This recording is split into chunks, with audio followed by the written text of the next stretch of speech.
Paunawa, ang lahat ng nakapaloob sa kwentong ito, ay pawangkathang isip lamang, at hindi tunay na nangyari. Salamat po.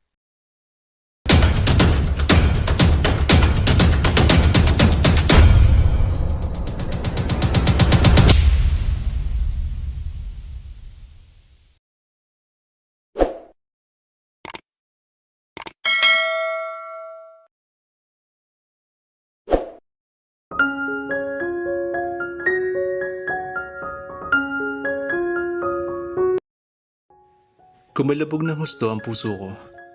Nakita kong dumapo ang tingin nila sa mesa namin. Kaya nagabala akong inumin ang juice na nasa mesa. Nanatili namang seryoso lang si William at tahimik si Darla. Alam kong papalapit sila, kaya hindi ako nag-angat ng tingin. Hindi nagtagal, ay naramdaman ko ang presensya ni Nathan sa aking gilid. Hinawakan niya ang balikat ko at yumuko at bumulong sa akin. Mga kaibigan ko, bulong niya. Kinagat ko ang labi at ngumiti. Maganda si Lisa.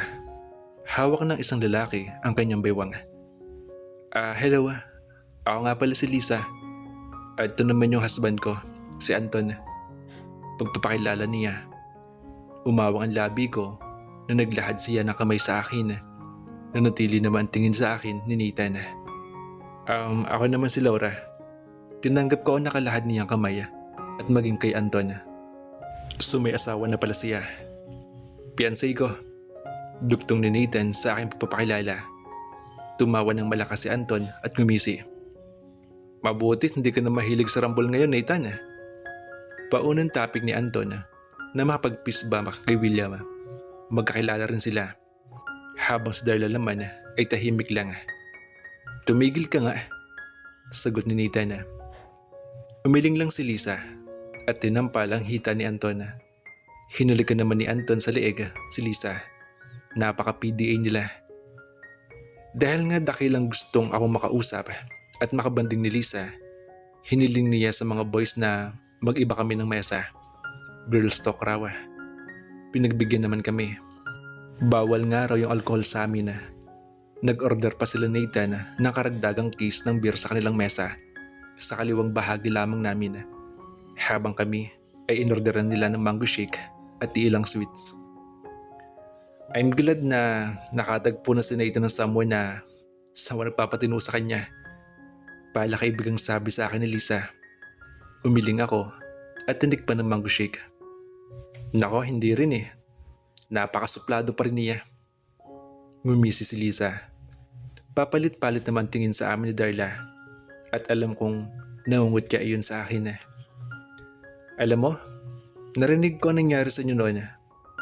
Basta talaga kilalang pamilya. Bawat kaganapan nasa balita na o newspaper. Ay, kitang-kita ko kung paano siya naging wasted noon. Seryosong sinabi ni Lisa. Pasensya ka na ha. Anggan kasi naparamdam ko sa iyo eh. Gusto talaga kita maging kaibigan. Ngumiti ako. Pero hindi iyon genuine, lalo na sa mga narinig.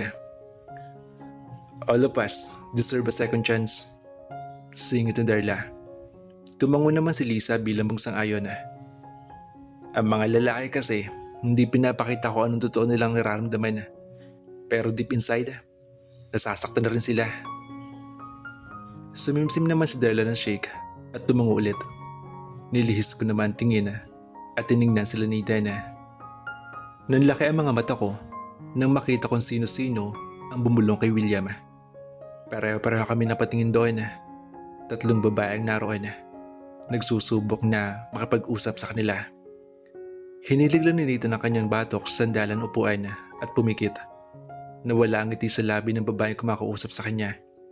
Habang isang babae yata na kumakausap kay William ay dakilang malandi. Hinawakan pa nito ang dibdib ni William at napangisi naman ito. Kinakabahan akong tiningnan si Darla, pero nakasimsim lang siya ng shake nila, tila walang nangyari.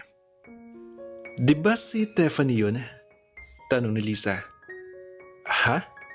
Kunot noon tanong ko. Nag-aalala sa kaibigan ko. Si Tiffany. Siya sana yung pakakasalan ni William, diba? Walang pigil na binitawan ni Lisa ang mga salitang iyon. Napabaling ako kay Darla. Kumibit-balikat lamang ito. Bumikat ng pakiramdam ko dahil kilala ko siya. Kilala ko ang kaibigan ko. Sa kabilang banda, gusto ko rin sugurin si William sa pagiging ganun na. Kumislito rin ako na makita ang babaeng nangaakit kay Anton. Napasinghot naman si Lisa. Alam ko rin naman na napipigon sila. Alam ko, syempre babae ako. Akala siguro nila mga single. Walang kasal o hindi kasal sa mga babaeng makakatiang Walang pakundangang bulwak ni Darla. Napaubo naman si Lisa at nasa pondibdib.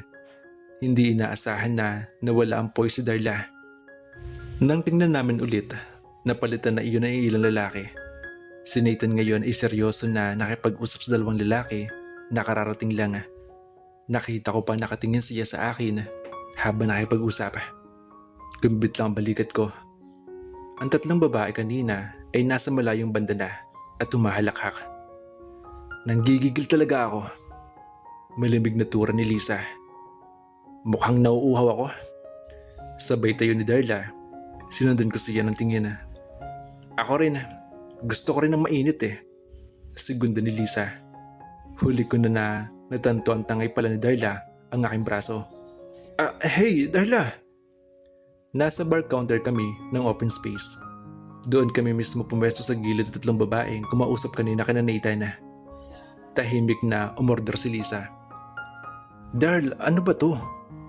Hindi ko na makita kung saan na pumesto sila Nathan dahil sa siksikan ng mga nagsasayawan. Umiling lang si Darla, tila seryoso. Nakita ko sa mga mata niya na kakaiba. Hindi siya ganito kung hindi importante ang kanyang pakay. So it's time for me to support my best friend. Ay, ano ba yan?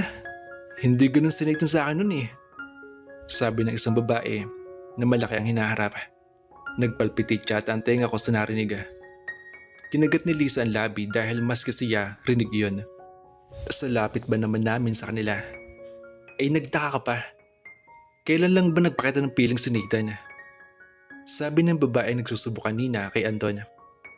Kahit nga sa pag-celebrate ni Daddy hindi yun namamansin. May ba ako? How's your ex-boyfriend now, Tiffany? Unti-unti ako naiinis sa mga naririnig ko. Ayun, gusto ko siyang bawiin. I know he's still into me after all what happened. Kung hindi lang ako ng ibang bansa, sana kasal na kami. Pero kasal sila nung bata, di ba? Civil wedding? Tumawa Stephanie. Yeah, civil wedding. Hindi mabigyan ng igranding kasal kasi mukhang kinahiya ni William yung babaeng iyon. Bago ko pa maproseso ang mga narinig, umingay na ang inuupuan ni Darla at walang sabing sinubuyan niya ng wine si Stephanie. My God! Bulalo si Stephanie. Atat ka, ha? At least ako kasal. Kasal ako sa kanya. Civil man iyon, at least legal. Ikaw, hanggang kailan ka lalandi? Ang pagpapakasal ay hindi minamadali. Baka nakakalimutan mo. Halos loran ako noon ni William para lang bumalik sa kanya. Tapos ikaw tong mukhang asong ulol, naglalaway. Visit ka. Hindi ko masundan ang nangyari. Dahil sinabunutan na Tiffany sa Darla. Mukhang na-triggered sa sinabi na kaibigan ko. Ahoy, saglit! Napasigwa ko. Hindi ko napigilan ang sarili na hawakan sana kami ni Tiffany para kalasin sa buhok ni Darla. Pero nahawakan ko ang buhok niya at iyon na nahila ko. Aray! Ano ba? Sigaw ng babaeng sinampal ni Lisa sa mukha. Sige, subukan mo akong saktan. Nakita kita kanina. Piniflirt mo ang asawa ko. Kakasuhan kita. Sigaw ni Lisa. At tila naging kuting ang babaeng nagka-affair kay Anton. Nagpanik ako ng tuluyan nang akmang sasabunutan ako ng babaeng may gusto kay Nathan. Umatras ako. No, hindi ko yun. Napasinghap ako nang mahagip niya ang buhok ko at hinila. Halos mabali ang aking liig dahil doon. Hey! Nataranta ang boss ni Lisa. Nagkumpulan na sa banda namin at hindi nagtagal iyon. Halos ingunbid ako ng babae sa lupa nang biglang bumagsak ang babae at may humila sa akin. Malutong na mura ang narinig ko kay Nathan. Nagsinghapan lahat nang makitang nadapa iyon ng babae. Tingin ko, tinulak iyon ni Nathan. Visit ka, Nathan. Bakit mo ako sinaktan? Nanggagaliiting sigaw ng babae. Halos maiyak. Sasaktan talaga kita kung hindi ka pa aalis sa harapan ko. Bulyaw nito. Ang mga braso nito ay nakapulupot sa aking braywang. Huli ko na natanto na naluha ako sa kakasabunod sa akin. Hiya at takot ang aking naramdaman sa oras na iyon. Huwag mo akong hahawakan. Napatingin ako kay Darla dahil sigaw niya. Sinampal niya si William, nakakayakap sa kanya. Umiling-iling naman si Lisa kay Anton. Nag-cause kami ng malaking scene. Ang daming tao. May nag-ahas pang kausapin si Nathan kung ayos lang ba ako. Pero hindi yun sinagot ni Nathan. Hinila niya ako pauwi. Hindi pa nakontento, pinangko niya ako. Pakaramdam ko, sobrang kahiya-hiya yung nakita niya. My God, nakangudgod ako sa lupa nang abutan niya. Hindi ako sanay na kapag-away ng ganun. Hindi ko maisip kung ano dapat kong sasabihin. Tutulungan ko lang si Darla sana.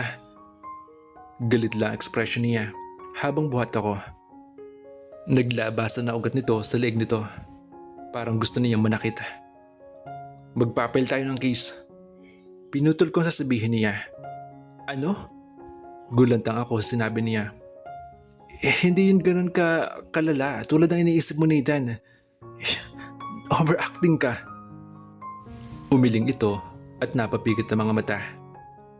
Tinalon ng labi niya ang pangako bago ako nilapag sa couch. Napamura ito at naghandap ang kanyang mata ng sugat ko sa katawan bago inayos ang aking buhok.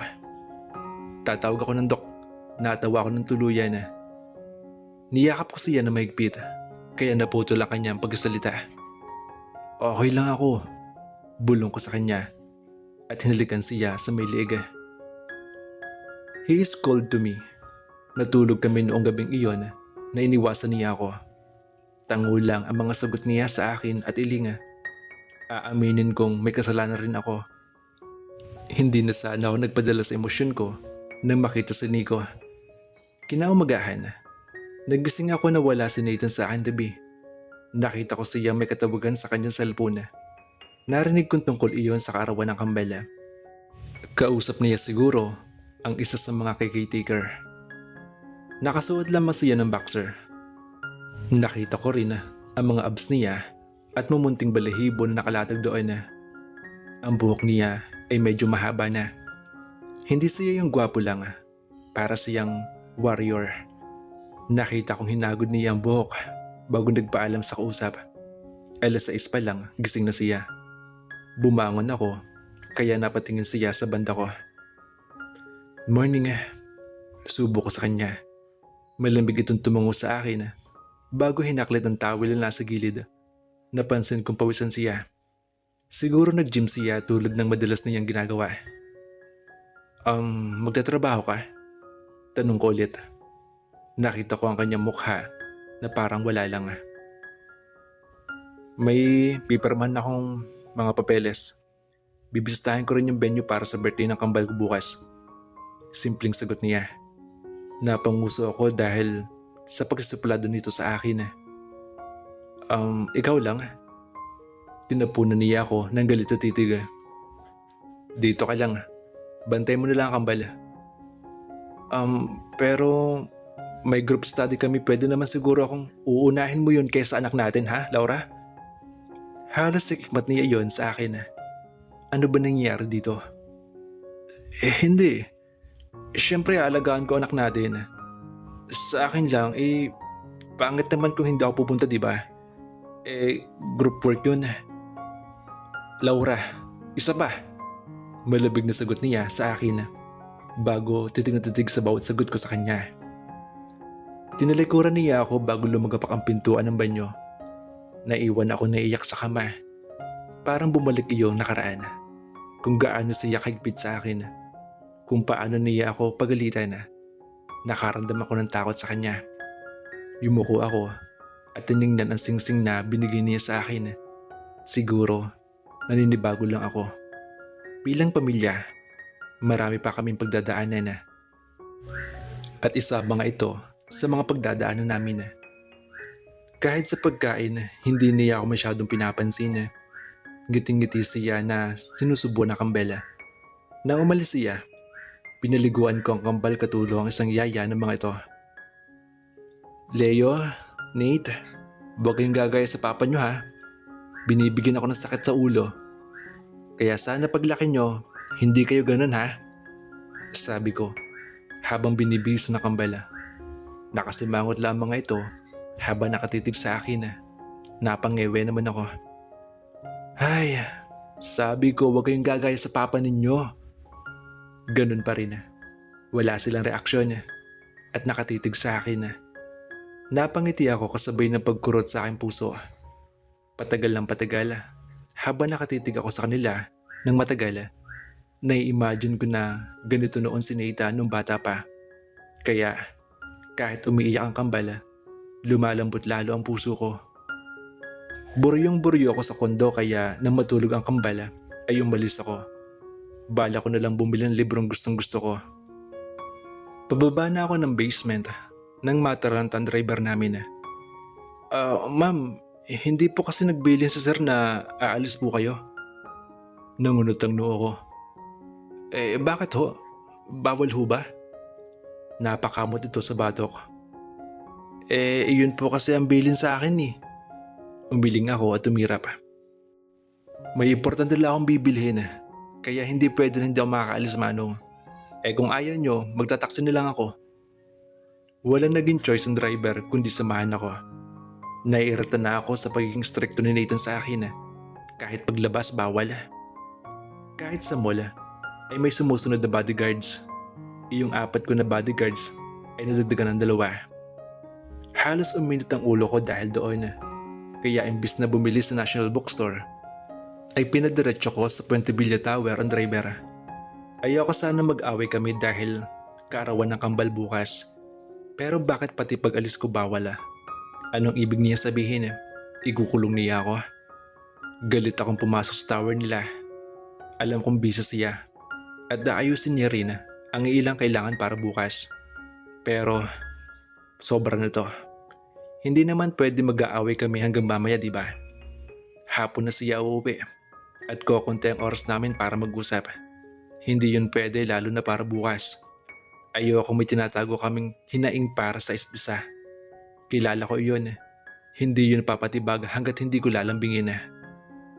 Tuloy-tuloy ang pagpasok ko hanggang sa opisina niya. Hindi na ako kumatok at dumiretso na lang pumasok lalo na't nginitan ako ng sekretarya niya.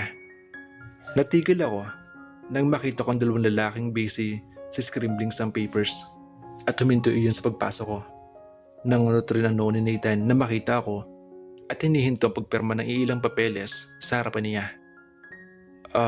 Good morning. Awkward na bati ko. Tumingin sa akin ang 2 lalaki at bumati rin. At dahil nga sa pag-istorbo ko, nagmadali ang 2 at lumabas.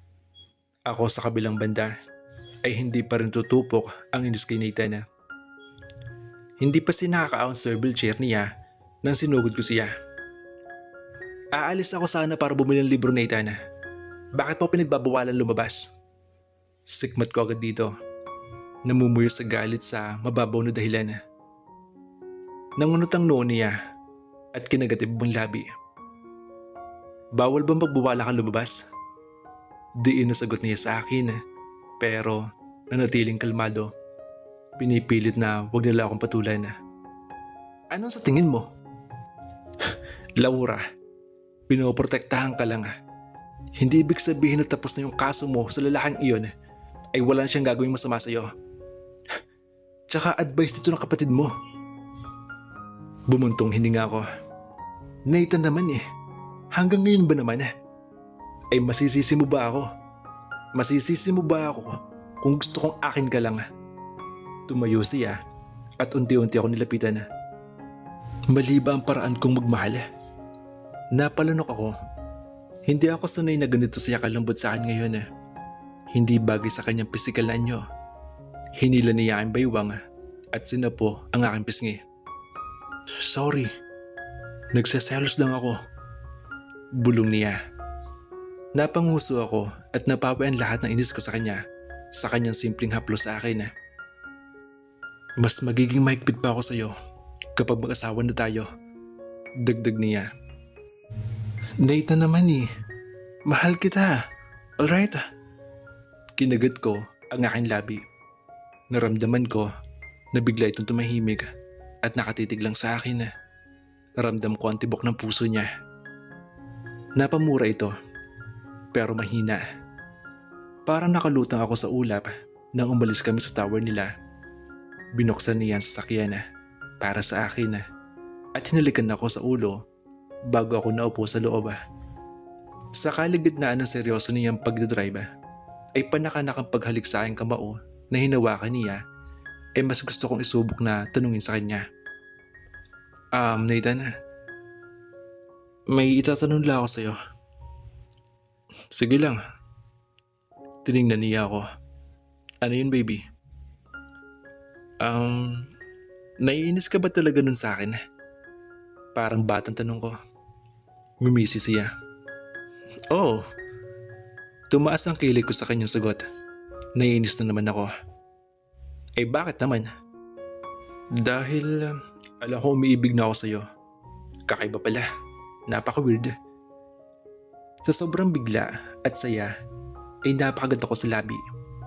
May anak na kami lahat-lahat pero ito pa rin ako parang college girl na nahihiya kay crush. Ang harsh mo nun sa akin Sasagot na sana siya nang biglang may tumawid na pulubi.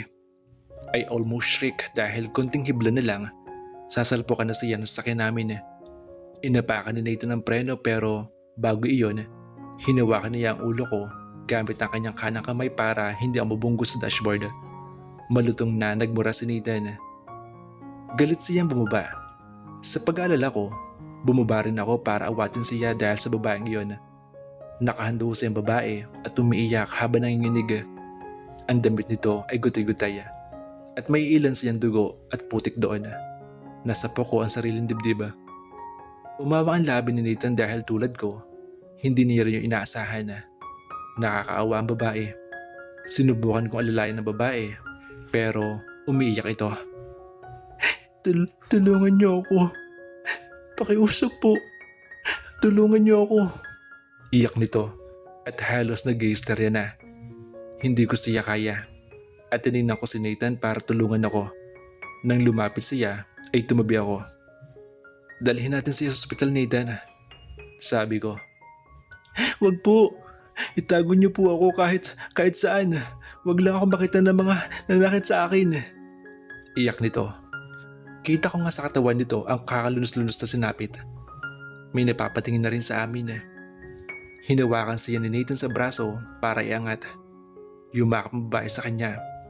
Sa kabila ng awa ko para sa babae, ay nakaramdam ako ng kakaiba na makita nakahawak siya kay Nathan habang buhat siya nito. Tulungan niyo ako. It's alright.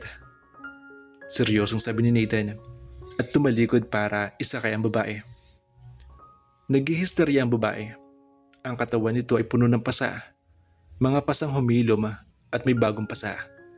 Doon pa lang alam ko na may matinding pinagdaanan ng babaeng ito. Kahit noong hawakan ko ang kamay niya, hinawakan niya rin ang kamay ko pabalik ng mahigpit. Ramdam ko ang panginig na katawan niya. Huminga ako ng malalim at tiningnan si Nathan na nasa hamba ng pintuan. Kinakausap niya ang doktora. Kailangan yata namin ng psychiatrist para sa babaeng ito. Mukhang minaltrato raw kasi siya. Kawawa naman siya. Sabi ko na makalapit ito. Hinawakan niya aking baywang at hinalikan ako sa ulo. Anong gusto mong gawin natin? Malambing na tanong nito. Pinaubaya sa akin lahat ng desisyon. Kausapin kaya natin siya kapag nagkamalay. Oo, gagawin natin yun. Hinaplos niya aking buhok. Pero kailangan mo natin magpahinga. Birthday ng hambal bukas. Pero kawawang babae. Wala tayong alam kung saan siya galing. Pinaimbestigahan ko na. Hihintayin pa natin ang result ng x-ray niya. Tumango ako. Nang matapos ang 2 oras, ay binigyan na sa amin ang results. Bandang dito sa left side ng buto niya. Tinuro nito ang tuhod. May crack ito at tingin ko ilang buwan na ito dahil sa pamamaga. Kahit yung kanyang daliri ay basag-basag, sabi ng doktora. Napamula agad ako. Nakaramdam ng kirot habang tinitingnan ng babae na tutulog at malaanghel ang mukha. Dapat tutukan ng ganitong kaso. Tingin ko'y parang inabus talaga siya. Tingnan mo siya. Binigyan dito kay Nathan ang isang papel. Nirape siya. Nasapo ko ang aking labi. Naiiyak akong hinawakan si Nathan. Huminga ito ng malalim at niyakap ako. Dahil pwede naman raw ito iuwi ang babae, inuuwi namin ito ng magkamalay. Tulala lang itong buo magdamaga. Dahil sa nangyari, cancel ang aming transactions at venue. Pinili na lang namin na sa Hacienda Puentevilla ito ganapin para na rin maisali ang mga asyendero nila Nathan. Ayos ka na ba? Nasa hacienda na tayo. Mahinang tanong ko sa kanya. Nakatitig lang ito sa akin ng malamyos. Hindi kita sasaktan na. Ang babait at mabubuti ng mga tao dito. Walang sasakit sa'yo dito. Namumula ang mga mata nito at napalunok. Nakasuot ito ng pulang dress. Damit na noon ay sinusuot ko. Magiging busy kami dahil kaarawan ng kambal ngayon ha. Tsaka huwag kang mahihiyang lumabas kung gusto mo. Walang masamang tao dito. Nasa mabuti kang kamay. Ang mga galos niya at sugat ay ginamot na. May kinuha akong katulong para sa kanya. Huwag mo ko ibabalik sa kanila ha. Sinapon nito ang labi gamit ang nanginginig na kamay. Impit itong umiyak sa aking harapan habang nakaupo siya sa kama. Hindi kita ibabalik, promise. Panigurado ko. Napaka makapangyarihan ni Dada. Baka anong gawin nila sa inyo? Umiling ako. Tama ako. Mayaman siguro ang pamilya ng babaeng ito. Kami ang bahala. Anong pangalan mo? Marisa. Marisa Reyes. Maraming kilala si Nathan ng mga Reyes. Huwag niyo akong ituro. Pwede niyo naman akong hayaan na lang. At huwag niyo lang sabihin sa nila dahil magpapakalayo ako. Mga demonyo sila. Hindi ka namin pababayaan, Marisa. Maniwala ka. May hinaan kong sabi. Pilit siyang pinapakalma. Inabuso ako ng father ko. Kahit ang kuya ko. Araw-araw walang mintis. Naglayas ako noon at nagsumbong pero walang naniniwala. Walang hustisya lalo na't kilala nila ang ama ko. Parang may iyak ako sa mga nalaman. Totoo nga talagang may ganyan tao bukod kina Nico at Mirasola. Nandito lang kami. May hustisya, Marisa, maniwala ka. Naging busy kami lahat noong araw na iyon. Ang labas ng mansyon ay maraming mahabang lamesang natatakpan ng puting tela. Marami na rin asyendero ang tumutulong kina Nathan at Don Anastasio. Hubad-baro si Nathan habang naghahakot ng mga kahoy para ilagay sa apoy.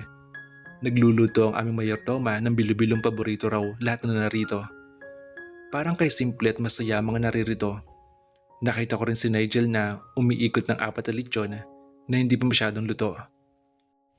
Nakaramdam ako ng excitement. Mas maayos na to kaysa sana sa hinanda naming venue sa Manila. Hindi ka na sana bumaba. Nagulat ako nang bigla akong hapitin ni Nathan at hinalikan. Napahawa ako sa dibdib niyang pawisan. Pawisan ka na oh. Sabay punas ko sa dibdib niya. Nakangiti lang siya nakatingin sa akin habang sumasayaw ang aking buhok sa hangin. Gusto mo ba dito? Yung simpleng buhay lang?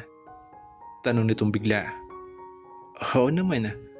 Maganda naman dito sa hacienda eh. Hayaan mo. Sasabihin ko kay Nigel na magpalit kami. Ako na dito sa hacienda at siya na sa kumpanya. Sumimangot ako. Ayoko nang ganun, Nathan. Kung anong passion mo, iyon ang sundin mo. Laura, mabubuhay ako kahit wala yun.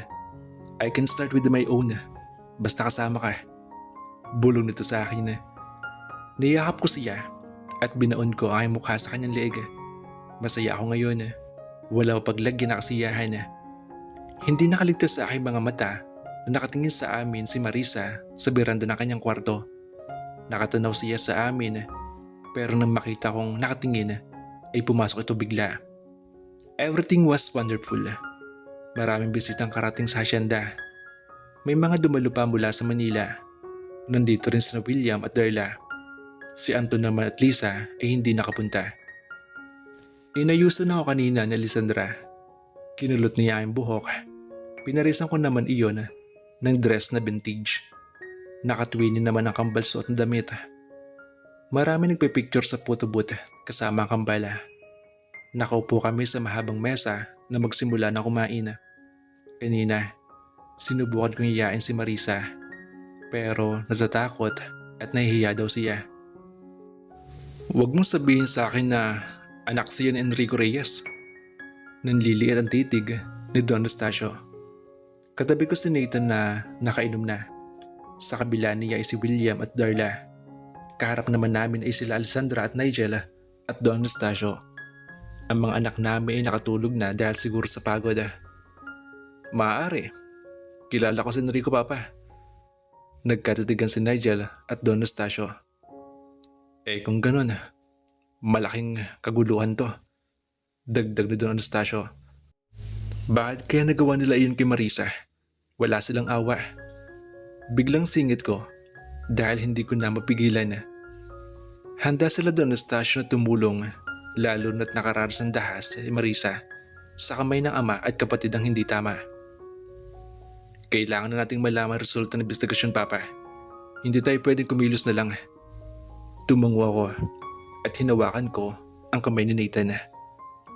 Nasa trauma pa siya. Ayaw na yung lumabas. Minsan pag nakakarinig siya ng simpleng usapan, natataranta siya at natatakot. Sabi ko sa kanila na nakikinig sa akin. Kilala ang mga Reyes sa drug dealer. Mapa-export man sa ibang bansa. Sumimsim si Nigel pagkatapos niyang sabihin iyon. Ginanap naman ni Alessandra ang kamay niya at pinisila. Sa gitna ng usapan namin ay nagagulo. May nabasag at tilian. Gulat kaming napabaling sa mga kumakain na siyendero dahil may nag-hysteria doon. At hindi ako nagkamali dahil si Marisa iyon. Marisa? Tumayo ako at lumapit. Ma'am Laura! Nataranta ang kapitbahay nang lumapit sa akin. Hinataran lang po namin siya ng pagkain. Nagsisigaw na po siya agad at umiiyak. Nagulat po kasi pabukas ko ng pintuan. Nasapo ko ang dibdib at tinulungang umawat. Kahit si Nigel ay napatras dahil nasagi ni Marisa ang ilang baso dahilan ng pagkabasag nito at nagkaroon siya ng sugat. Nanlaki ang mga mata ko sa nakita. "Huwag niyo akong hawakan! Huwag!" Sigaw nito. Ginamit ang dalawang kamay pangsangga kahit hindi naman siya sinasaktan. Tumulong si William pero napatras din dahil lalo lang sumigaw si Marisa. May sakit talaga siya. Bulong sa akin ni Darla. Tumango ako at sinubukan siyang lamitan pero tinulak niya ako. Maagap na sinuloko ni Nathan at napamura siya ng malutong. Ang arte! Tadyakan ko yan eh! Irap ni Darla at nag-cross arms. Nakahawak si Nathan sa aking baywang. Ang mga pagkain na nagkalat at nasasaktan ako makitang maraming sugat si Marisa. Natahimik kami na nilipitan siya ni Nathan. Kumalas ang hawak nito sa akin. Nakaramdam ako ng kulang nang mawala ang kanyang kamay sa aking baywang. Nakatitig ako sa kamay ni Nathan nang bumitaw sa aking baywang at nilapitan si Marisa na nanginginig. Huwag! Umiiyak na sabi ni Marisa. Dahan-dahang umupo si Nathan sa harapan niya. Nakatitig kaming lahat sa kanila. Nang hawakan ni Nathan ang kanyang kamay na may dugo, akala ko magsisigaw ito. Pero mali ako dahil hindi. Huminga ng malalim si Nathan. It's alright. Bulong ni Nathan. Hindi ko mawari kung ano aking naramdaman nang makita kong umamo si Marisa sa kanya. Ang matang lumuluha ni Marisa ay humislap. Hindi ko mawari ang pakiramdam nang tumalikod sila papasok sa mansyon. Naiwan ako mag-isa. Kinakastigo ko ang sarili sa pag-iisip ng ganon. Hindi ko dapat husgahan ang taong nakaranas ng karahasan. Ayoko maging isa ako sa mga taong pinagmumula ng karahasan. Naging mas busy kami ngayon dito sa asyenda. Lalo na't inaayos nila ni Don Eustacio ang sitwasyon ni Marisa. At tama nga sila, si Marisa ay isang Reyes. Ang ama nga nito ay totoong brutal. Iniwan ko ang kambal pagkatapos kong patulugin na. Ang ihip ng hangin dito sa asyenda ay malamyos at sadyang nakakaantok. Kahit nakaramdam ako ng antok, pinilit kong bumaba at hanapin si Marisa na medyo nakakausap na namin ngayon kaysa noong kailan. Sila Darla ay pumupunta rin dito. Minsan sila mag-isa. Minsan kasama niya ang anak at si William. Namimiss ko na si Papa. Busy rin siya ngayon. Naging mahirap rin dahil magtatransfer ako dito sa probinsya ng pag-aaral. Napangiti ako na makita si Darla at si Marisa sa kusina. Si Marisa ay mahilig pala magluto. Ngayon, gumagawa siya ng leche plan. Uy, sarap niyan ah. Nilipitan ko sila. Si Darla ay nakaupo lang at umiinom ng juice habang si Marisa ay tila nanginginig sa presensya ni Darla. Laura, nakatulog na ba ang kambal? Aniya ni Marisa habang nag-scramble ang itlog. Oo, marunong ka pala niyan. Paturo naman oh. Ikaw Darl? Tanong ko kay Darla na nagtaas isang kilay. Okay lang ako dito, sagot niya. Una, tinitingnan ko muna ang mga ginagawa ni Marisa kaya ginaya ko. Kapag marunong na ako nito, gagawa ko para sa mga syendero. Masayang turan ko. Pinunasan ko ang pawis sa noo. Si Nathan, gusto niyo ba to? Tanong ni Marisa sa akin. Di ko alam. Hindi kasi siya mahilig sa sweets eh. Okay. Dahil nga akala ko marunong na ako, nagsarili na ako at para mapadali yung mga ginagawa niya, nilagay ko na sa lalagyan ang mga pics ng ingredients. Hey, hindi pa yan! Nagulat ako. Sinigawan ako ni Marisa. Sorry. Nataranta ako. Magpapainit pa ako ng asukal dito. Hindi mo pa sana nilagay muna? Sabi nito. Napalunok ako at tinignan ng mga iyon. Tatanggalin ko na lang. Huwag ka na lang kasi tumulong. Ay, ang daming insekto dito sa kusina, Laura. Hindi na ako magtataka one day kung may ahas na nakapasok dito. Singit ni Darla na nasa labi pa ang baso kakatapos lang uminom. Hindi ko alam bakit ba sumisigaw siya. Pero parang gusto ko rin sigawan si Marisa. Nagpipigil lang ako dahil sa kalagayan niya. Pareho kami natigil ni Marisa sa ginagawa. Nanahimik ako at nanatili nakatingin sa mga ingredients. Anong ibig mong sabihin? Tanong ni Marisa na nakatingin kay Darla. Iba ang tono. Tumayo si Darla at lumapit sa tabi ko. Alam mo, mahirap pag-ahas kasi tahimik. Halos hindi mo malalaman. Halos patago. Hindi mo alam na may nakapasok na palang ahas at may dalang lason. Hindi mo alam na may tutuklaw na sa'yo patalikod. Nakakatakot yun, di ba? Ha, Marisa? Marting tono ni Darla. Napalunok ako at napatingin kay Marisa na maiiyak na ang mata. Ako ba ang sinasabihan mo niyan? Ganyan na ba ang tingin niyo sa akin? Iniinsulto mo ako? Oh, sinapo ni Darla ang dibdib. Hindi kita iniinsulto. Dinidescribe kita. Sinigawan siya ni Marisa. Nataranta ako. Darla, tama na. Pigil ko. Si Darla ay namumula rin ang mata at nagtitimpi. Iyan kasi, akala mo kung sino. Pasara ni Darla at nirapan ako bago tumalikod. Darla! Saway ko rito nang umiyak si Marisa at tumakbo papuntang kwarto. Hindi nakinig sa akin si Darla at tuluyan ring umalis. Sumunod ako sa kanya para kausapin siya. Hindi ko intensyon na magkaganito. Darla, teka lang. Hinawakan ko siya sa braso. Tumigil siya at tumaraw sa akin. Ano? Nakalipas na ang taong ganun ka pa rin. Manhid ka ba? Halos araw-araw napapansin niya kay Nathan. At itong si Nathan naman, sadyang manhid din ang gago. Anong hinihinday mo? Mawala ulit sa'yo si Nathan, ha? Nandahil sa babaeng yan, parang naging bulag ka na. Puro ka na lang Marisa, Marisa, Marisa. At huwag mong intayin na mawala si Nathan sa'yo. Dahil ako, wala na ako sa'yo. Bawat salita sa akin ni Darla ay pinupunit ang iilang nakaharang sa aking kaisipan. Nagsimulang dumukdok sa aking isipan iyon at nagkaroon ng lamat. Natanto ko na tama siya. Ilang araw akong si Marisa at hinahayaan ko si Nathan sa kanya. Si Nathan na busy sa asyenda at wala intensyong iba dahil gusto kong tulungan si Marisa. Si Marisa na ang tanging lahat ng pabor kay Nathan. Uminit na aking mata at nagbabadyang luha. Everything ay nagsig in sa akin. Ang kagustuhan kong tumulong ay mukhang ikakapamahama ko. Ang awa ko para sa kanya ang magpapahamak sa akin. Hindi dapat ganito. Sinubukan kong tawagan si Darla pero hindi niya sinagot. Kaya si William ang tinext ko. Kuya, nandiyan na ba si Darla?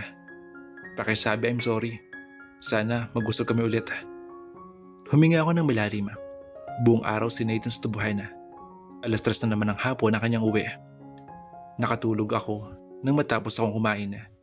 Si Maria Sarawa ay hindi na bumaba pa. Magkatabi kami ng kambal na tulog. Pabulubog na ang araw nang magising ako at naramdaman ko ang haplos sa aking buhok. Nathan? Hey, pinawid ka ba ng kambal? Paus na tanong nito. Tila pagod sa trabaho. Sumiksik siya sa tabi ko. Umupo ako at mas siniksik pa ang mukha ko sa dibdib niya. Hindi naman. Ikaw yata ang pagod eh. Magpahinga ka muna ha. Ang kamay niya ay dumaos doon sa aking hita at naramdaman ko ang magaspang niyang kamay doon. Hindi ako pagod. Sanay ako sa trabaho. By the way, sinabi sa akin ni Marisa na inaway mo raw siya kanina. Gusto niyang umalis. Napamulagat ako. Sa akin bigla ay nawala ang antok. Nakaranda ako ng inis lalo nang makita ang reaksyon ni Nathan. Ano? Nagkaroon lang kami ng misunderstanding kanina. Singhal ko. Umiling si Nathan at hinaplos ang aking pisngi. Baby, calm down. Calm down. Nagsumbong siya sa'yo. Ang kapal. Umiling si Nathan. Pilit akong pinapainahon. Nang umuwi ako, nakita ko siya sa buluwagan. Nakaupo. At yun, sinabi niya. Baby, galit ka ba? Bakit parang ako mali? Concerned ka sa kanya. Tila kumulo ng sobra ang dugo ko sa narinig. Laura, hindi. Mahal kita. At alam mo yan. Sinasabi ko lang, hindi. Hindi ka nadating sa akin eh. Sigaw ko. At umalis sa higaan dahil ayoko magising ang kambala. Laura. Kahit na narinig ko ang kanyang sigaw, hindi ako nakinig. Lumabas ako ng kwarto dahil parang hindi ako makahinga sa sobrang nararamdaman. Ngayon, hindi ko na alam kung magiging mabait pa ba ako. Bakit kung sino pong mabait ay siya pang nasasaktan. Baby, kinuha ni Nathan ang aking kamay. Parang tubig akong bumalik sa kanyang bisig at sinalubo ang kanyang yakap. Nasala kaming dalawa at walang tao. Hindi ko na malayan ang luhang na malibisbis sa aking pisngi. Hinampas ko ang braso niya na namumutok sa muscles. Mula na makatira dito si Marisang yan. Siya na lang palaga na sa bibig mo. Nathan, nang makita natin siya sa daan, nasaktan ako na makita siyang nasa bisig mo. OA na kung OA pero asan ako? Asan ako kung siya na lang palagi iniisip mo?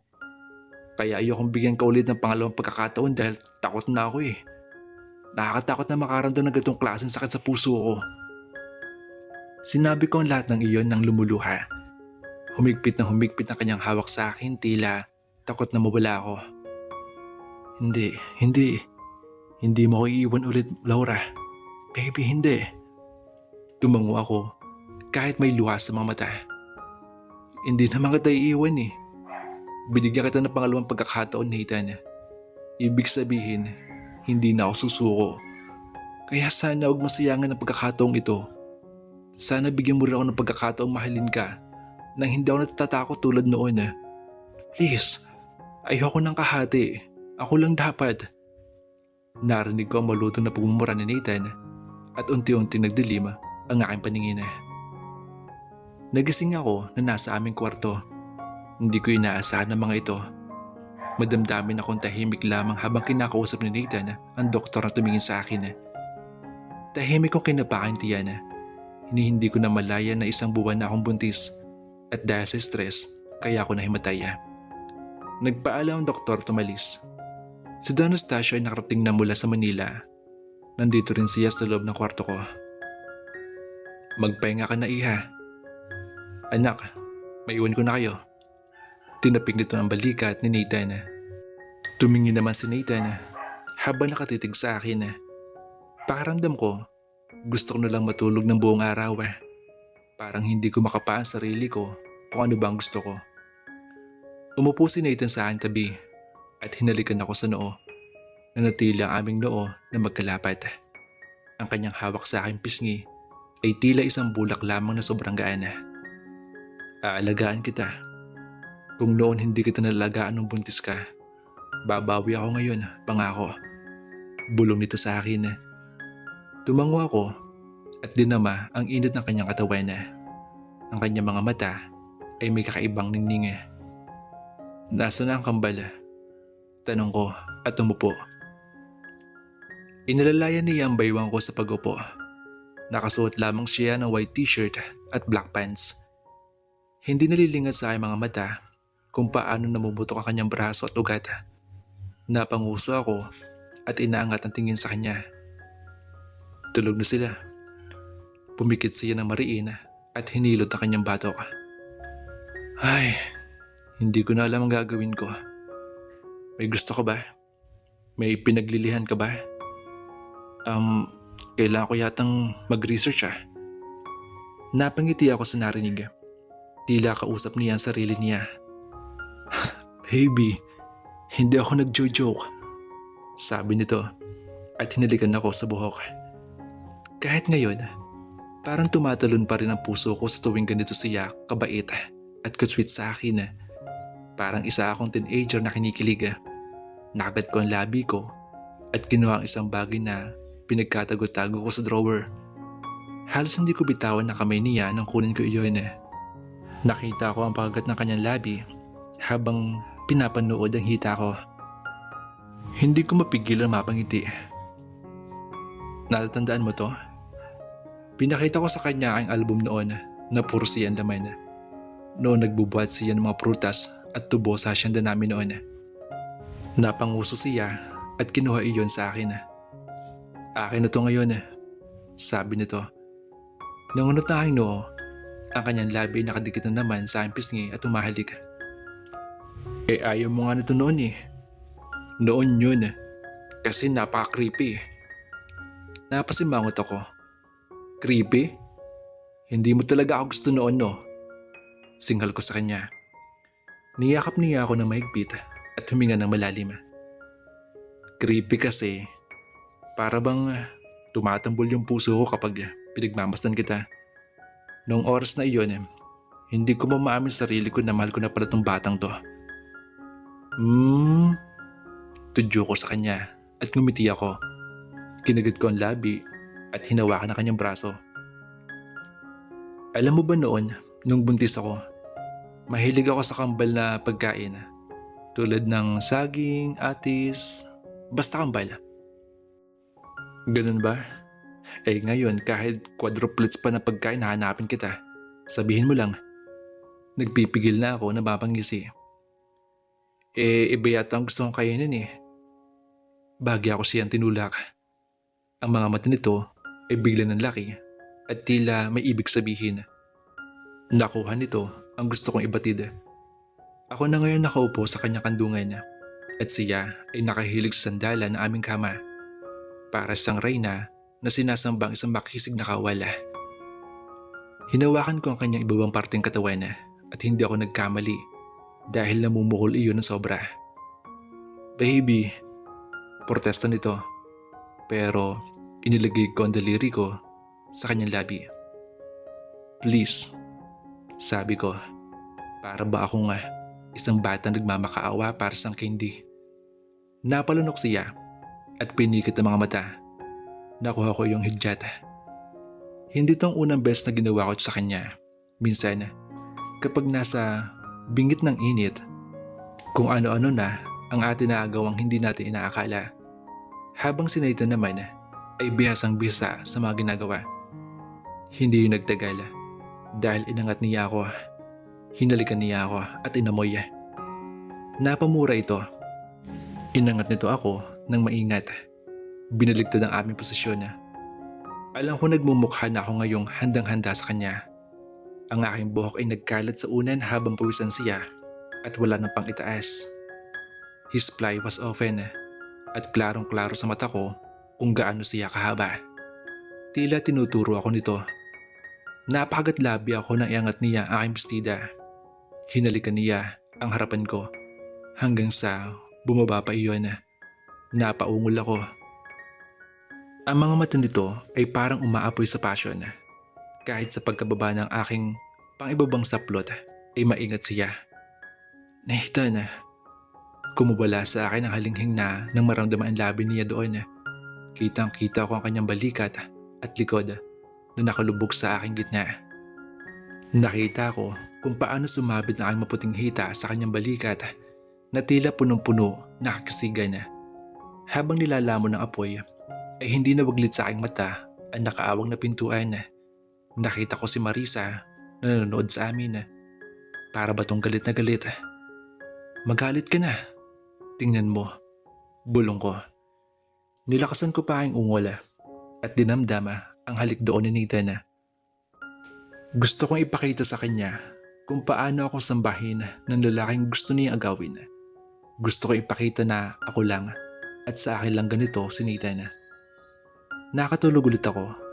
Nang matapos sa akin si Nathan ay nakatulog ulit ako. Pagsuka sa hapon ang bumungad sa akin. Hapong-hapo ako at naiiyak matapos sa pagsuka. Ganito rin ako noon nang pinagbubuntis ko ang kambala. Now at least, alam ko na ang gagawin ko ngayon. Bumaba ako para sana makita ang kambala at makakain ng almusal na makarinig ako ng ingay. Sa sala ay kumpleto sina William, Nigel, Nathan at Don Anastasio. Ang nagkakross na kamay ni Nathan ay naalis at mabilis ako nilapitan. Ano nangyari? Tanong ko. Nakaupo si Marisa at may katabing lalaki. Halos natatakot si Marisa at naiiyak, habang ang lalaki ay malamig lang nakatingin sa kanya. Sa tansya ko, halos magkaedad lang sila Nigella. Pumikit si Nathan. Halika. Inakay ako nito palapit doon. Hinalikan ni William ang aking noo na makadaan ako sa harapan niya. Umiling lamang si Nathan at inirapan si William. Ako sa kabilang banda ay naguguluhan. Narinig ko ang pagbuntong hininga ni Don Anastasio. May sakit siya. May mga pasasiya sa katawan. Sabi nito. Tahimik lang ako at nakikinig. Alam ko ang tungkol doon. Kaya ako siya nilayo sa mga magulang niya.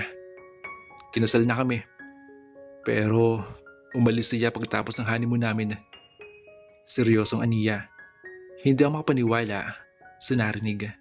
Kaya pala. Parang pasal itong unti-unting nabuo sa aking isipan na inabuso si Marisa ng kanyang pader kaya pinakasalan siya ng lalaking ito para makawala siya doon. And that's why she sore na makita namin dahil kakatapos lang ang honeymoon nila.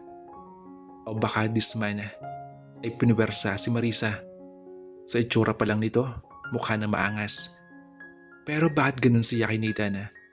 Hindi ko naman siya masisisi. Talagang agaw pasing itong si Nathan. Nagkatingin na naman sila Nigella at Don Anastasio. Natameme ako nang ilipat nila ang tingin sa akin. Tila ako pa ang magdedesisyon. Marisa. Nilipat ko ang tingin kay Marisa na tahimik lang. Totoo ba? Tumango ito at mabilis na umiyak. Oo, pero ayoko sa kanya. Huwag niyo akong ibalik. Monster siya. Napalunok ako at nasapo ang noo. Baby, magpahinga ka na muna. Nag-aalalang sabi ni Nathan na ikiniling ko. Okay lang ako, sabi ko kay Nathan. Pinilit niya lang ako. Hindi ako aalis kung maayos na pakikitungo niya sa akin. Sigaw uli na Marisa. Mag-uusap tayo mamaya. Please. Putol sa kanya ng lalaki. Thanos, siguro dapat namin kang iwan na. Suggestion naman ni Don Anastasio. Umiling si Thanos. Hindi. Dadalhin ko na siya sa bahay ngayon. Matinik ang tingin nito kay Marisa. Malungkot ako para kay Marisa pero ayokong may maloloko pa siya dito. Hindi magandang ginawa niya. At hindi rin maganda na mukhang may gusto siya kay Nathan. Mahabang-habang usapan bago iyon natapos. Nang malapit na maggabi, naisipan ko sumama kay William sa Manila. Halos ayaw na Nathan pero namiss ko rin ako na kapatid ko. Kailangan ko rin kausapin si Darla at humingi ng tawad. Susundin kita, Nathan. Text na to sa akin. Kakarating pa lang namin ni William. Nagtatext na ito na susunduin ako. Nasa sala na kami nang magulat ang lahat nang makita sa Darla na hirap na binubuhat ang malaki nilang flat screen TV. At tinapon ito. Basag-basag ito agad. Hindi pa nakontento at hinagisan pa ito ng ilang base. Ano nangyayari? Tanong ko na nagugulahan. Ang maganda kong kaibigan ay galit na naman. Ang mahaba nitong buhok ay nagkalat sa kanyang mukha. Imbes na pumangit, nagmukha itong Diyos ang galit na galit. Puting bestida ang suot nito, kaya litaw na litaw ang hita. Nag-shutdown ang gusto kong mapanood. Paano nga mapapanood yung gusto kong panoorin? Kung wala na tong... Hay! William, do something. Wag na wag kang tatabi sa akin hanggat di ka nababalik to ha. Iyak nito. Napahilot si William sa batok na tila hindi alam ang gagawin na. Hindi mawaksa ang ngiti sa mga labi ko nang makauwi kami ni Nathan galing sa bahay nila William at Darla. Siguro buntis sa kaibigan ko. I suggested kay Kuya William na magpa-check up na sila. Hindi naman makapaniwala si Kuya. Bakit tahimik ka? Aniya ni Nathan habang nagmamaneho. Gabi na umuwi kami. Ngumuso ako tumiling. Wala naman. Gutom lang ako. Tumango ito at kinagat ibang labi. Saan mo gusto kumain? Lalo akong napanguso. Naramdaman kong gumagapa ang kamay niya sa aking kamay. Mga 1 hour pa na biyahe bago kami nakauwi sa asyenda. Gusto ko kasi ng hipon eh. Para akong bata. Ngumisi si Nathan at hinagka na aking kamay. Oo naman, basta ikaw . Niliko niya ang kotse sa kalsada ng mga naglalakihang buildings. Nakita ko may nakahilero doong expensive hotel and restaurant. Naglalawin talaga ako. Gusto ko rin dalhan ng hipon at seafood sa kambal. Nasabi ko bigla habang nagtitingin-tingin sa mga buildings na dinadaanan. Baby, ang kambal natin hindi pa kumakain ng seafoods. Napanguso ako. Kahit ano na lang basta healthy. Of course, sabi nito. Pinarada niya sa sasakyan doon at pinabantayan sa isang balay. Ang kanyang mga braso ay kumawit agad sa aking balakang. Umupo kami sa pandalawahang upuan na mesang babasagin. Maganda ang ambience dito. Ang musika ay napaka-smooth sa pandinig. Palangiti rin ang kanilang mga waiters. Tumingin lang ako habang umorder si Nathan ng gusto ko at nag-take out na rin. Sa asyenda ba may bayabas? Tanong ko kay Nathan nang maibalik niya ang menu. Kinagat ni Nathan labi at ngumisi. Titignan ko bukas. Ganito ka rin ba nung nagbubuntis sa kambal? May kung anong dumaan sa kanyang mga mata. Sumingap ako at yumuko. Oo. Hinila niya ang baywang at mas nilapit pa sa kanya. Hinalikan niya ang tenga ko. Don't worry, nandito na ako ngayon. Ibibigay ko lahat ng gusto mo. Ibibigay ko lahat ng gusto mo, baby ko. Ngumiti ako sa kanya. Kakaiba ang nararamdaman ko ngayon. Parang umaapaw na kasiyahan na. Pakiramdam ko, hindi na masaktan pa. Pakiramdam ko, Magtatapos na ang kabanata ng pasakit. Pakiramdam ko, magbubukas ng pintuan na katapusan ng wala hanggan. Sinubsob ko ang mukha sa kanyang dibdib. Dumalo ang luha. I can wait to spend my whole life with him. Hindi na ako maninisi pa sa mga pasakit na nadaanan ko noon dahil alam kong lahat ng iyon ay nagigabay na sa kung saan kami ngayon. Hinihimay-may ni Nathan para sa akin ang piniritong shrimp at may crabs pa. Parang hindi na siya kumakain dahil ako na inuuna niya. Ang sarap talaga. Sabay inom ko sa juice na nasa harapan ko. Dahan-dahan, nagmumukha ka ng hipon niyan eh.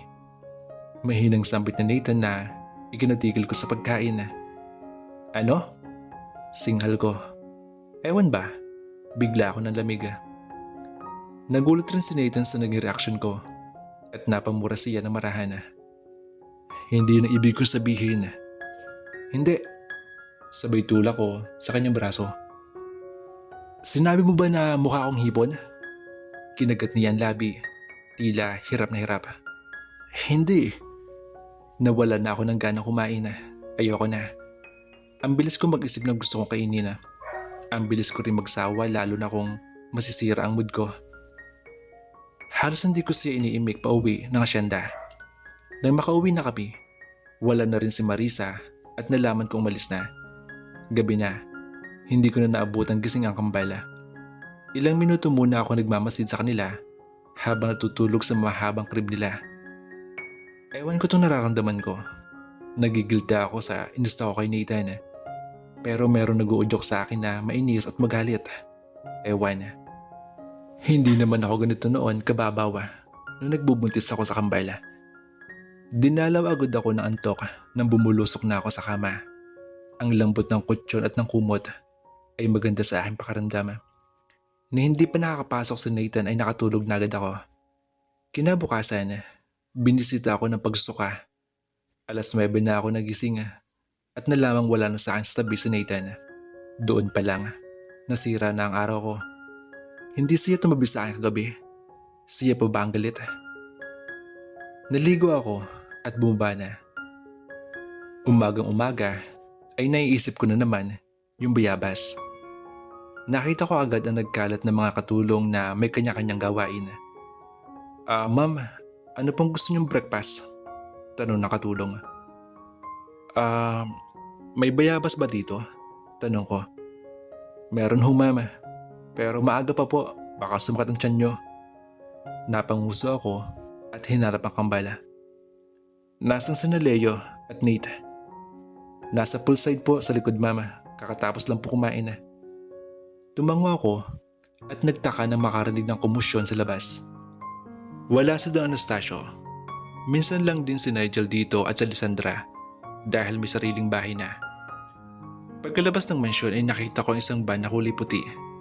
Bumaba doon si Nathan at wala itong t-shirt. Nakapantalo lang ito at pawisan. Anong ginawa ng isang ito? Nakita ako nito at agad namang umiwas para buksan ang compartment ng van at hinila ang tambak na basket ng bayabas doon. Hala, alas 9 ng umaga hindi pa siya kumakain. Inuna niya pa tong bayabas. Umikti ang kanyang braso at limpak na abs sa bawat buhat niya ng basket ng gwapa. Nasa 6 na basket iyon. Hindi ako mapagsalita. Piling ko ang sama-sama kong asawa in the future. Nakakonsensya ako na makita si Nathan na pinapahirapan ng ganito. Mang Ben, papasok po naman kayo sa kusina. Mando nito sa tauhan bago ako binalingan at inangat ang kilay. Kumain ka muna bago mo kain ng mga iyon ha. Malamig niya sinabi at pinatakan ako ng halik sa ulo bago hinima sa akin tiyan. Mas lalo ako na guilty. He's trying his best. I could feel it. Nararamdaman kong bumabawi siya sa akin na hindi na lang siya naiinis sa akin na kahit anong gusto ko, ayos lang sa kanya. Kain na tayo, kakagising ko lang. Mahinang sabi ko at hinawakan na kamay niya. Sabay kami kumain ng breakfast. Kahit sa pagkain namin ng breakfast ay maasikaso siya sa akin. Pagkatapos nun ay ginuha ko ang kambal at dinala doon sa dilim ng puno. Bukas Nandito na naman ang aking guro. I think babawi na talaga ako kapag nailuwal ko na anak ko. I will focus sa pag-aaral. Ngayon, kailangan dito muna ako sa bahay kasi ayaw din ni Nathan na mahirapan ako. Go Nate! Udyo ko pa kay Nate na naglalakad na pero kalaunan bumabagsak sa lupa. Si Leo naman ay ayaw na ayaw tumayo at mukhang bugnuting bata.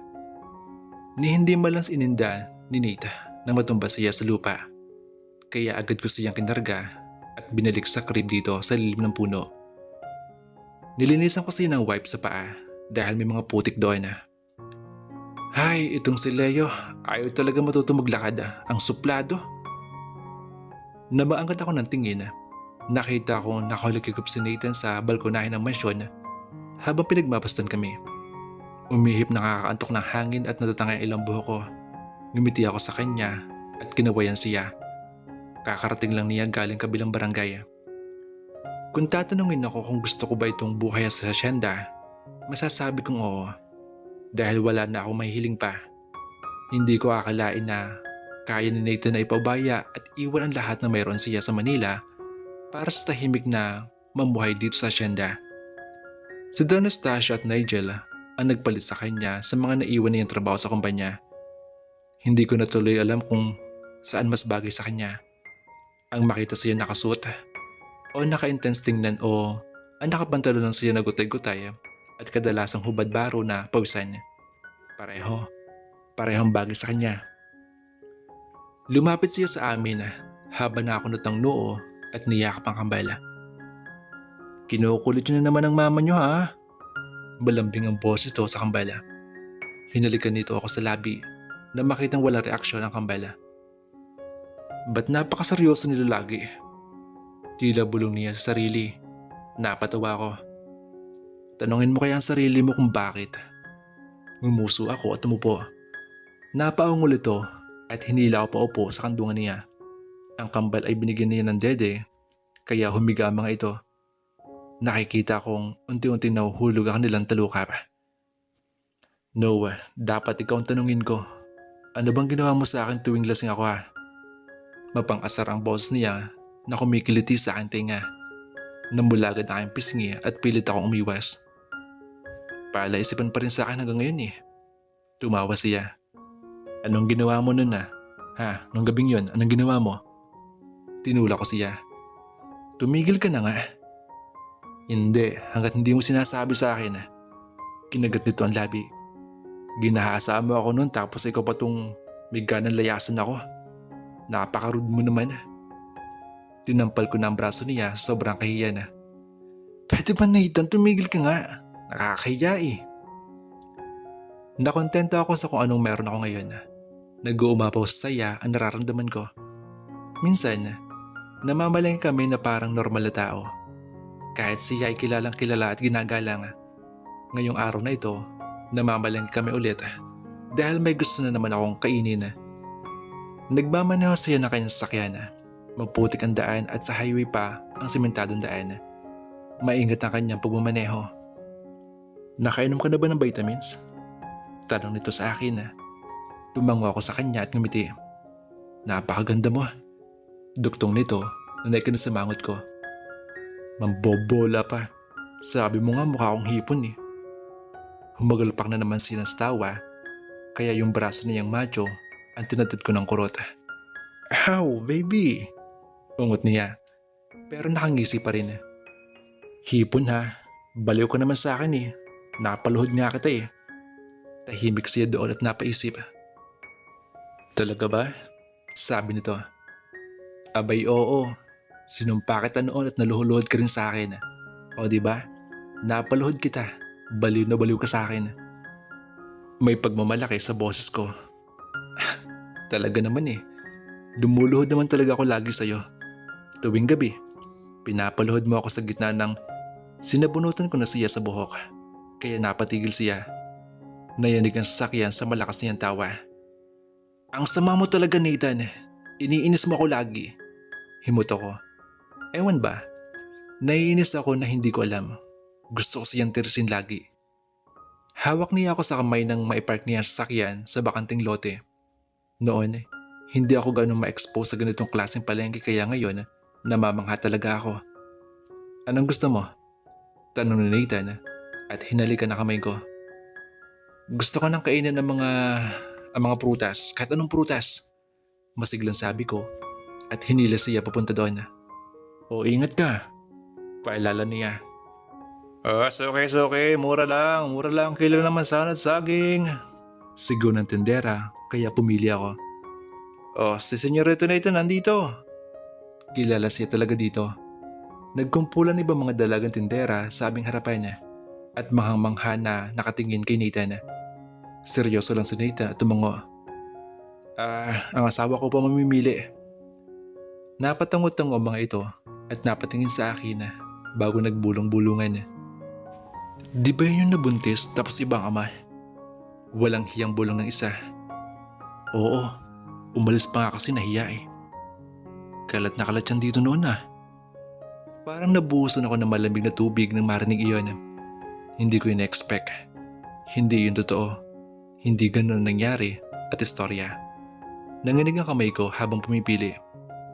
Ibalik mo yan. Malamig na sabi ni Nathan sa akin. Binalik ko iyon habang nangigilid ang mga luha ko. Hindi dapat napapahiya si Nathan dito. Sir, hindi na kayo bibili. Sayang yung mga prutas. Nakangiti ang babaeng pinag-uusapan ako kanina. Nagbago na ang isip ko. My wife deserves better. Hinila ako ni Nathan paalis doon. Hindi ako mapagsalita. Para sa akin, patay na ang ganong isyo at matagal na iyon. Hindi ko naman alam na kumakalat ang gusto at mali-mali pa. Galit ka ba? Nag-aalalang tanong ko matapos kaming mamili ng mga bibilhin. Naunot ang noo niya at hinawi ang mga buhok na natapon sa aking mukha.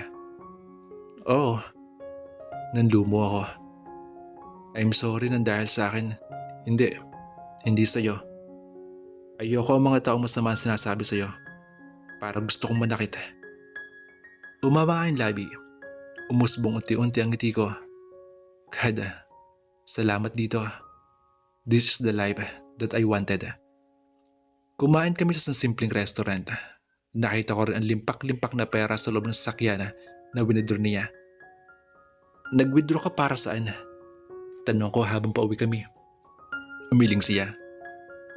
Minsan hindi gumagana at walang laman ang mga ATM machine dito. I prefer cash than my card though. May point siya. Baka nawalan ka na ng pera niyan. Tumawa siya at pinisilang pisngi ko. Magtatrabaho ako para sa'yo. Napangiti ako. Pauwi na kami na makakita ko ng isang malinis at malakristal na sapa na tatakpan ng matatayong damo. Napapaligiran ito ng ilang niyog. Malapit lang pala ito sa mansyon. Nathan, ang ganda diyan oh. Huminto ka muna. Ano? Maliligo ka? Mabilis akong tumango. Pero please, pilit ko sa kanya. Tila nai-stress to sa akin ngayon. Okay, fine. Niliko niya sa sakyan papunta doon. Pababa ang lupa patunga doon. Kaya kailangang i-park ni Nathan ang sasakyan para hindi mahirapan ang pagkakit pabalik. Wow! Parang fairyland, ang ganda. Ang daming bulaklak pala at parparo. Gustong gusto ko na talaga ang probinsya. Ang kulay brown at yellow na lupa sa gilid ng sapa ay nagmistulang ginto na kumikinang. Hinubad ko ang aking bestida at unti-unting tinampusaw ang aking paa doon. Walang tao, lalo na't masukal itong daan pauwi sa senda.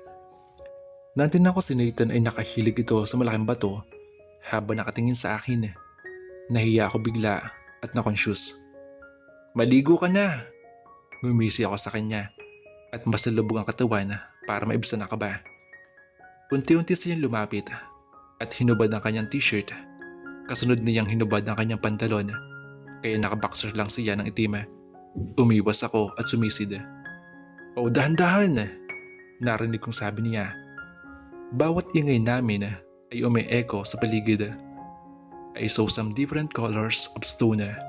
Nakakamangha. Kinuha ko iyon para ipagmalaki ni Nathan. Nandun siya sa bato at nakalubog ang ibang bahagi ng katawan sa tubig. at nagbabantay lang sa akin. Maliit ang mga batong hawak ko. Tinaas niya ang kilay sa akin habang palapit ako. Tingnan mo to. Nilahad ko ang aking kamay na may 3 bato. Tahimik lang siya habang wiling-wili sa akin. Ang ganda, di ba? Sabi ko sa kanya. Mukhang hindi siya nakikinig sa akin dahil hinapit niya ako sa baywang. Hindi. Dahil ikaw ang maganda.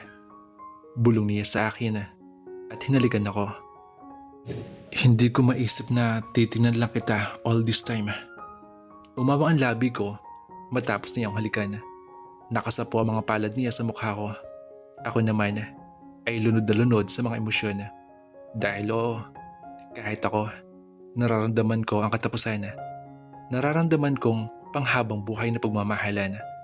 Pumikit siya at napagmulat ay kumikina ang mga mata. Nagpanik ako. Bakit? What's wrong? Nag-aalala akong sabi. Ngumiti siya at tumingala. Wala. Napuwing lang ako. Deny niya. Pero alam ko na nagiging emotional siya. Nakakapuwi ang sobrang pagmamahal. Tumawa ako at niyakap siya. I could feel contentment, love, and happiness in his arms. Malaya ang mga paru-parong lumilipad sa paligid namin. Ang lagaslas ng tubig ay namayani. Muli kami naghalikan. Ang init na katawan namin ay nag-explode at pinagsuluhan namin ang pagmamahal na iyon. Nathan point of view. Mainit na ang araw na sumusunog sa aking balat. Habang naghahakot ako ng kumpol ng mga tubo, galit pa rin ako kay Papa. He is always with Nigel. Palagi na lang si Nigel. Buong lakas kong binagsak ang mga tubo sa ibabaw ng truck at tumingala habang minanom na ang init ng araw sa aking katawan. Ramdam ko ang pagdaloy na aking pawis. Ay, buhay. Sir, kumain na po tayo. Anyaya ng isa sa mga trabahante. Umiling ako. Susunod ako. Naghakot ako ulit at nilagay sa truck. Malapit na mapuno. Binaliwala ko ang aking mga pawis. Hinihiling ko na may isang taong magpupunas sa aking pawis. May nakita akong dalagang nagtago at may dalang kamera. Nangunot aking noo. Hindi lang siya kalayuan sa akin. Parang gusto ko sinsinghalan. Wala siyang karapatang nakawan ako ng litrato. Pamilyar siya. I think nakita ko na siya kung saan. Ito yung dalagang parati akong pinipicturean. Nang makita kong aliw na aliw siya, ay tahimik akong lumapit at hinablot ng kamera sa kanyang kamay. Kailan ka titigil ha? Ayoko man na matakot siya sa akin pero naiirita ako. Napalunong ako nang titigan ang kanyang natural na mga brown na mga mata. Kumurap-kurap ako habang nagmumukha siyang tuta sa aking harapan. Pictures lang naman sagot nito sa akin. Pinuha ko ang camera sa kamay niya nang mahablot niya yun sa akin at dinilit lahat ng pictures na naroon. Wala akong pakialam. Ayoko na rin sa kanya mga mata ngayon. Wag mo nang ulitin bata ha. Banta ko sa kanya. My first love was never been good. I think malas ako sa pag-ibig. Bago ko pa ulit matitigan ang kanyang mga mata, ay tumalikod na ako at hinablot ang aking damit. Mahal kita, Nathan. Napakislot ako sa lambot ng boss niya.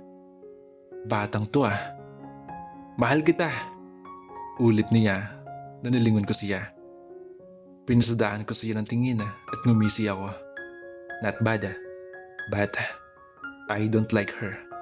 Ang gusto ko si Alessandra. Mahal mo ako? Nakataas ang kilay ko. Hindi ko na alam salitang mahal kaya tumigil ka na. Basta ko na lang siyang iniwan doon. Hindi ko alam. Basta ang alam ko, ayoko sa kanya. Nanatili ako sa asyenda, lalo na't gusto ko ang babaeng gusto rin ni Nigel. Hindi ko alam na tungkol pa ito sa pagkakompetensya ko sa kanya sa lahat. Pero tingin ko hindi na. Ibang-iba si Alessandra.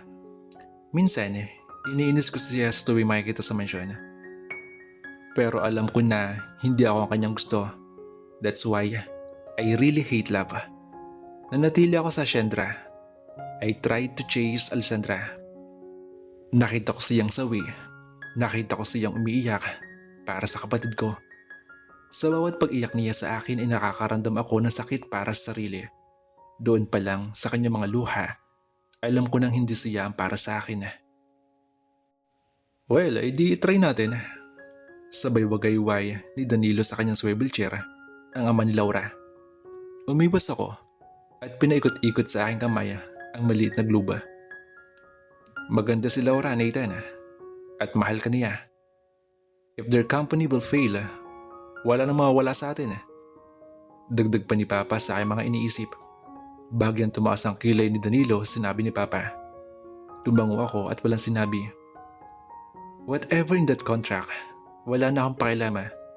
I just want to see her every day. Bakit late ka? Salubong ko sa kanya. Ramdam ko ang sakit sa aking ulo dahil sa problema pa mula sa kumpanya. Pagkadating ko sa unit ay wala pa siya. Iilang lalaki na ang nakita ko nag-aaligid sa kanya at may kung anong akong nararamdaman. Mataintim ko siyang tinitigan na hindi ko alam. Sa tuwing nakikita ko siya, gusto ko siyang pagalitan palagi. Gusto ko siyang pagalitan. Gusto ko siyang lambingin. Gusto ko siyang paiyakin. At gusto ko siyang pasayahin. Oo, ako lang dapat. Ako lang dapat ang gagawa nun. Napalanok ito at hindi makatingin sa akin ng diretso. Tinanggal niya ang sapatos at dahil maiksi ang kanyang palda, kitang-kita ko kung gaano kalambot at kinis na kanyang dalawang hita. Medyo basang-basa din siya dahil sa ulan. Mamasa-masa ang kanyang buhok. Mas lalo akong napalunok. Ay, umuulan kasi. Matagal ang driver na dumating eh. Sagot niya. Napamura ako sa aking isipan.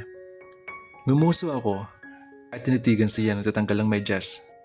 Lahat ng galaw niya, tinititigan ko habang nasa kama. Pumasok siya sa banyo at narinig ko ang lagaslas doon. Humiga ako sa kama at nilagay dalawang kamay sa likod na aking ulo. Nasa kisame lamang ang aking tingin. Pero ang palagi niisip ko ay si Laura. Nanatili pa rin akong tahimik na lumabas siya ng banyo at nakasuot na ternong panjama. Napaisip ako, paano kung kasal na kami? Ano kayang magagawa ko sa kanya? Gabi-gabi ko na mahawakan ang kanyang katawan at araw-araw kong papadama na, ay, napamura ako sabay upo. Neta, ano bang iniisip mo? Bulong ko. Nangunot ang noo ni Laura. Sinusuklay niya ang kanyang buhok. Anong nangyari, Nathan? Nilapag niya ang kulay pink niyang suklay. Mas lalo ako nang gigigil. Halika nga dito. Dinig ko ang pagod sa aking boses. Nang makita ko ang pag-alinlangan niya, ay tinapik ko na ang aking gilid. Halikan mo ako. Pagod ako eh. Namilog ang kanyang mata at namula. Simula ng gabing iyon, hindi na ako sanay na hindi siya hinahalikan. Walang gabi na hindi siya bumibigay sa akin. Ay, napasabunot siya sa aking buhok habang nasa ibabaw niya ako. Nakabuka ang kanyang mga hita at nakalilis pataas ang bestida kaya malaya ko hinahaplos ang kanyang hita. Liyong-liyo na ako sa aking ginagawa. Dinidiin ko ang sarili ko sa kanyang gitna at napapaungol siya. That's right, baby. We will do more pagkatapos ng ating kasal. Makikita mo. Sir, yan po ang nangyari sa... Binalibag ko ang lahat ng pwedeng balibagin sa aking opisina. Ba't wala kayong ginawa? Uminit na aking mukha. Umiling ako. Hindi dapat nangyari ito. Laura can't do this. Hindi niya magawa yun. Sir, nawala namin siya dahil sumama siya sa lalaki. Shut up! You shut up! Sigaw ko sa bodyguard ni Laura. Kayong tatlo, you're fired! Hindi na umangal ang tatlong walang silbi ng mga iyon. Uminit ang aking mga mata sa nararamdamang kirot na aking puso. Napakaganda na kanyang mukha. Ang kanyang katawa ay malambot. At hindi niya magawa iyon sa akin. Hindi. Halos ihagis ko ang cellphone na magring ito. Nakita kong iisa sa aming trabahante sa asyenda. Sa hindi malamang dahilan, ay hinahanap ko ang haplos na aking ina.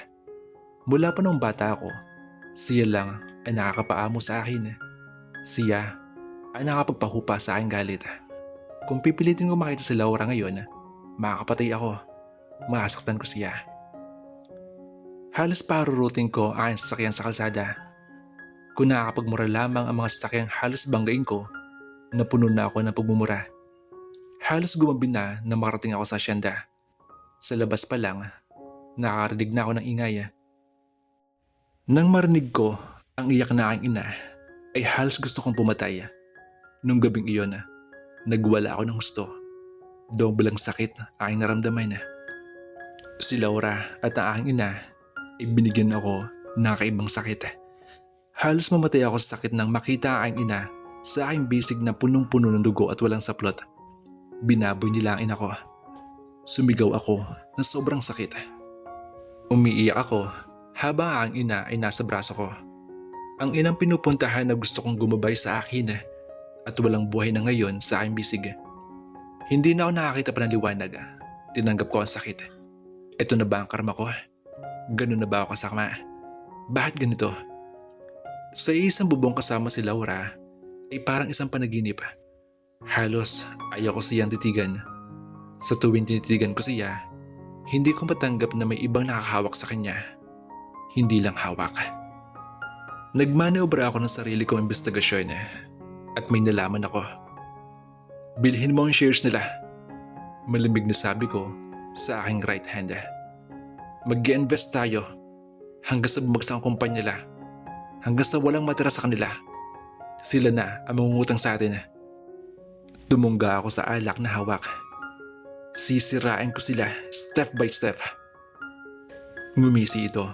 Sabay naming ininom ang alak at agad namang nalunod ni Laura ang isipan.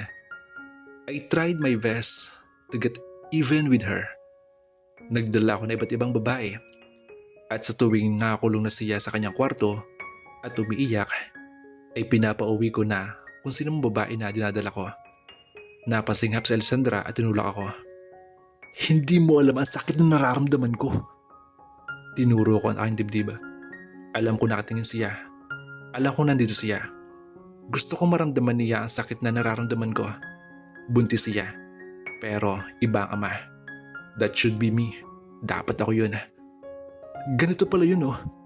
Sana ikaw na lang, Alessandra. Sana ikaw na lang para hindi na ako nasasaktan ng ganito. Kung alam ko lang na ganito to kasakit, nakapagpatay na ako kay Nigel noon, makuha ka lang. Doon, alam ko nasaktan siya. Nasa point na ako noon na tanggapin kahit nangyari iyon. Hindi ako nakauna, tanggap ko na. I tried to be nice with her. I tried my best. Bakit mapaglaro ang tadhana? One day in my study, pumasok si Laura doon. Gusto ko lang itanong kung minahal mo ba ako. Umiwas ako at pumikit. Ano sa tingin mo? Dahil oo, sobra. Inabangan ko magmulat ng kanyang mga mata. Tinitigan ko mariin ang bawat mata niya. Bakit ganito ang pakiramdam ko? Alam kong napasubo ka lang sa sitwasyong ito. Sabi niya. Ano na naman to baby ha? How can I say sorry for everything? Anong dapat kong gawin? Bulong ng isip ko. Sobrang mahal kita. Ever since I laid my eyes on you, naging baliw na ako sa iyo. Lumulo ang sabi nito. Parang sumabog ang puso ko sa narinig. Mahal na mahal kita. Alam kong malaki naging kasalanan ko sa iyo. Pero mahal pa rin kita. Ang pagmamahal na iyon na nagbigay sakit sa akin. Sa tuwing nakikita kitang buong pagmamahal na tinitingnan mo sa Alessandra. Nagulat ako sa binatawan niyang sakit. Sakit na salita. Ano yun? Bakit ganun pa iniisip niya? Kung hindi ko siya mahal, ni hindi kami tatagal lang ganito. Narinig kita kagabi. And you know what? Nasaktan ako dahil kinulong kita sa relasyong ito. Nasasaktan ako dahil hindi ka nabigyan ng pagkakataon na mahalin ng babaeng mahal mo. Ano ba sinasabi mo? Ulas ko sa kanya. Halos mapatayo ako. Kinakabahan ako ng sobra. Unti-unti na hinubad ang aming engagement ring at nilapag sa mesa. Napalunok ako. Nanlamig ang aking pagkatao. Nakaramdam ako ng takot. Takot na mawala siya. Pinapalaya na kita. Nung araw na iyon, nawala siya sa akin para bang mawala na rin ang buhay ko. Natanto ko na hindi dapat ganun ang pagmamahala. I was just too quiet and weird to express my emotion. Hindi pala dapat ganun kung ayaw mo mawala ang mahal niyo sa buhay. Sa mga panahong malayo siya sa akin, ay binalik-balikan ko ang aking panaginip na hinahalikan niya ako at ang malalamig niyang ungol sa aking babaw. Tuwing lasing lamang ako nananaginip ng gano'n, napaka-weird. Nakatanggap ako ng malakas sa sapak mula sa kuya ni Laura. Ni hindi ko iyon naramdaman.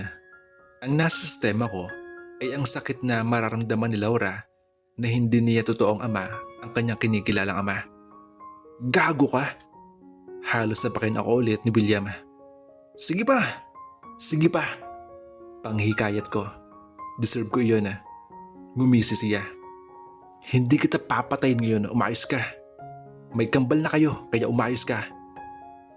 Halos siya naman sa pakin ko nang marinig ang mga iyon. Hindi ko alam kung bakit ganito ang tadhana. I hate dramas. Pero totoo pala, it really happened. Ang mga napagdaanan namin ang naging sangkap kung nasaan man kami ngayon. Those are my lessons. My Laura is my sweetest karma. Halos hindi ko makausap ang kapatid ko. Namamawis ako sa sobrang kaba. Maraming bisita. Kompleto ang pamilya ko at ang pamilya ni Laura. Pinipilit akong biruin ng kapatid ko. Pwede ba? Ninenervyos ako.